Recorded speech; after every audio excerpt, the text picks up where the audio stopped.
Lettre de Sénèque à Lucilius. Livre 1, lettre 1, sur l'emploi du temps. Suis ton plan, cher Lucilius. Reprends possession de toi-même. Le temps qui jusqu'ici t'était ravi ou dérobé, ou que tu laissais perdre, recueille et ménage-le. Persuade-toi que la chose a lieu comme je te l'écris.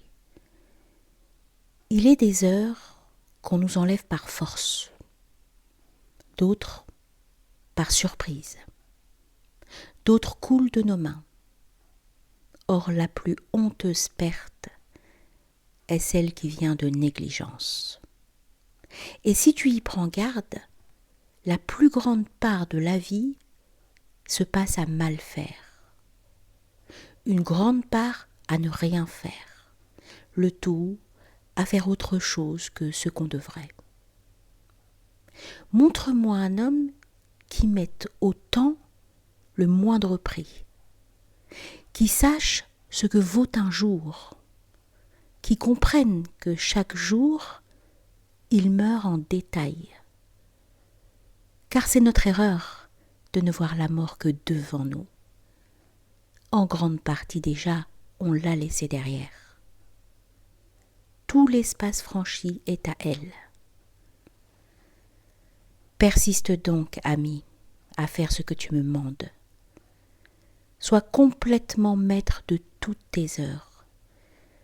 Tu dépendras moins de demain si tu t'assures bien d'aujourd'hui. Tandis qu'on l'ajourne, la vie passe. Cher Lucilius, tout le reste est d'emprunt. Le temps seul est notre bien. C'est la seule chose, fugitive et glissante, dont la nature nous livre la propriété. Et nous en dépossède qui veut. Mais telle est la folie humaine. Le don le plus mince et le plus futile, dont la perte au moins se répare, on veut bien se croire obligé pour l'avoir obtenu.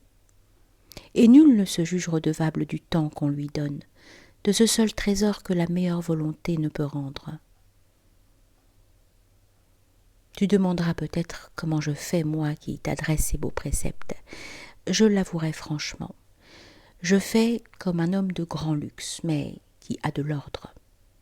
Je tiens note de ma dépense. Je ne puis me flatter de ne rien perdre, mais ce que je perds, et le pourquoi et le comment, je puis le dire. Je puis rendre compte de ma gêne.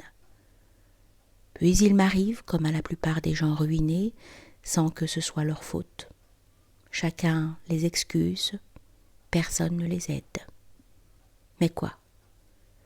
Je n'estime point pauvre l'homme qui, si peu qu'il lui demeure, est content. Pourtant, j'aime mieux te voir veiller sur ton bien, et le moment est bon pour commencer. Comme l'ont en effet jugé nos pères, ménager le fond du vase, c'est s'y prendre tard, car la partie qui reste la dernière est non seulement la moindre, mais la pire.